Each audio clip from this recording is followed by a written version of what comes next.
Hello, everybody. Thank you so much for coming. What a privilege it is to be in this show with everyone, all the talented performers. I'll be performing a piece that I wrote called Calliope Eclipses.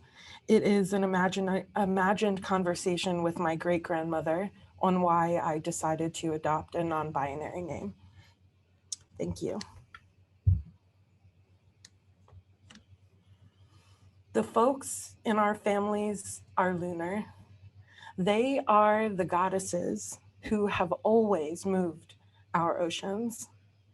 My mother's belly birthed me, a tiny, enigmatic orb who would eventually grow hands, feet, lips, thighs, legs.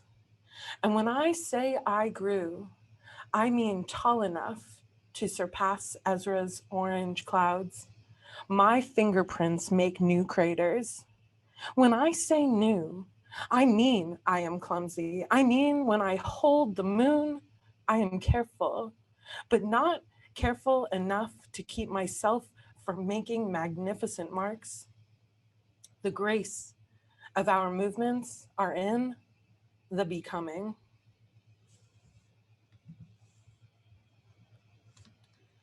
That time I put the moon in my pocket, our collective waters quivered. In this moment, I discovered my floral dresses have the capacity to contain stardust. As I sprinkle that stardust on my eyelids, I blink. I struggle with discomfort. This dust in my eyes is painful. I am reminded that growing is painful. Though this pain is perforated by a penetrating sense of meaning. When I say meaning, what I'm trying to say is Calliope eclipses me. Calliope eclipses, though I am not in darkness, this extraordinary light has always been inside me. I was born with Calliope in the middle of my marrow. My bloodline breathes for her. My lungs fill with her air, and those roots are connected to the stem of that daisy tattooed over my ribcage. That daisy is a perennial, blooming a little differently each springtime. Every season I see her change. When I find myself adopting this newness, I realize just how old are the efforts of eclipsing, as old as the planets in our solar system. The stories we tell are ancient, their crevices filled with gold. Light is between the lines of our journals, between those cracks. We will heal this inherited trauma. Those open wounds are passed down like that locket I was given on the day of Sophie's funeral. Our heirlooms become collective scars, become our craters, those magnificent marks which make us beautiful, that show that we are strong, resilient families devoted to living. When I say I am living, I mean for myself, for my mother, and for those people who came before me. I mean, I will not let myself be buried. In this life, I am a suicide survivor. I was in agony and nearly met the great end. Now that I find myself again at the beginning, I say I am in the process of healing. I will heal myself for myself and for my family. I will heal my family. I will not let Calliope, the woman under the earth, lay there with the weight of this world sitting on her belly. When I say I came out of my mother, I mean twice. My daisy blooms once again, the perennial. When I was hanging, I was floating. Gravity is on my side. And when I say I am lifting that pressure, I am redirecting that energy. The world's weight is in the wind, and I am moving with the breeze to my back.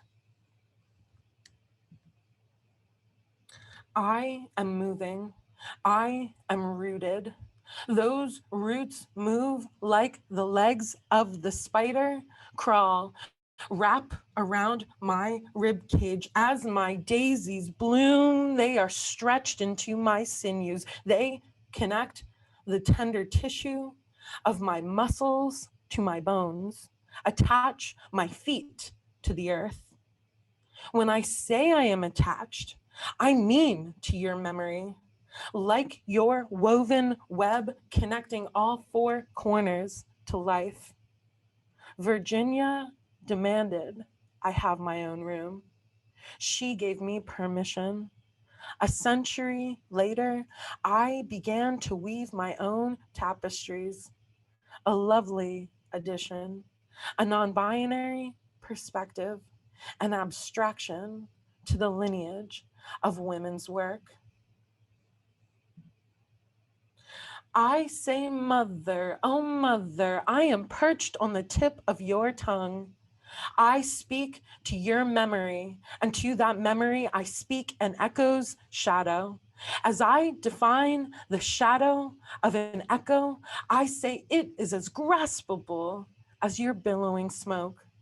I am reaching for you, though I cannot quite see through those unnameable grays. Though your chiaroscuro is conveyed to me in a story passed through my mother's sister's lips. Kathy told me when she asked you about sex, you said no. Like Arachne, you said no. Your granddaughter said, but I'm here. You must have. And you said, he must have gotten me in my sleep. I am your great grandchild, and I find myself awake in your nightmare. Though this life is lucid, and I move at my own will. I am venom to Tyrius, and your memory is my antidote. Your cure is consistently present to the members of our families who share your healed, broken heartbeat, tender, callous skin, and eyes that change color in the daytime.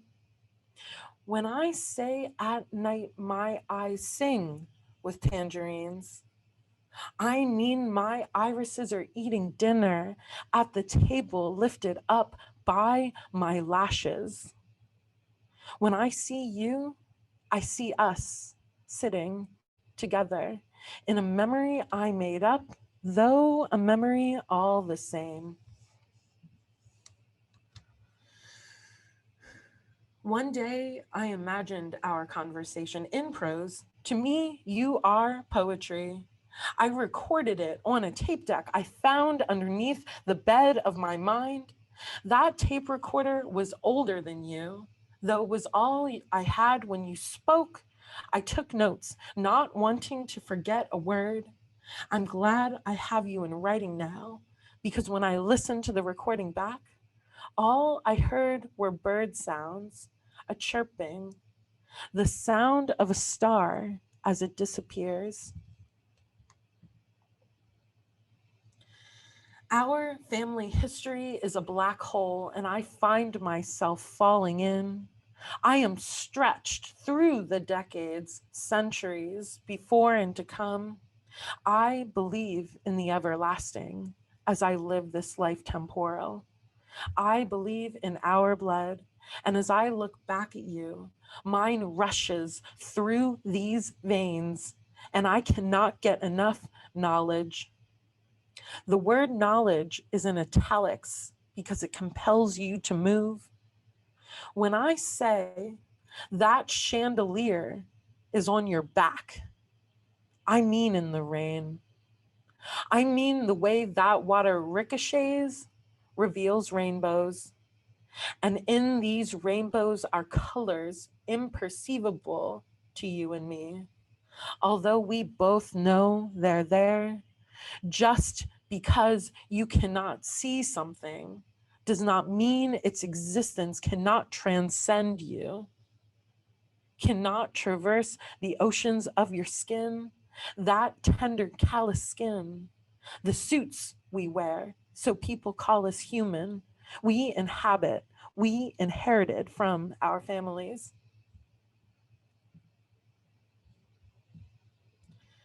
Our communities are undefeatable. Not only do we continue to exist, to survive, but we prosper. We are rich with the gifts of our mother soil and the soil from the mothers before ours. We are a family, we say.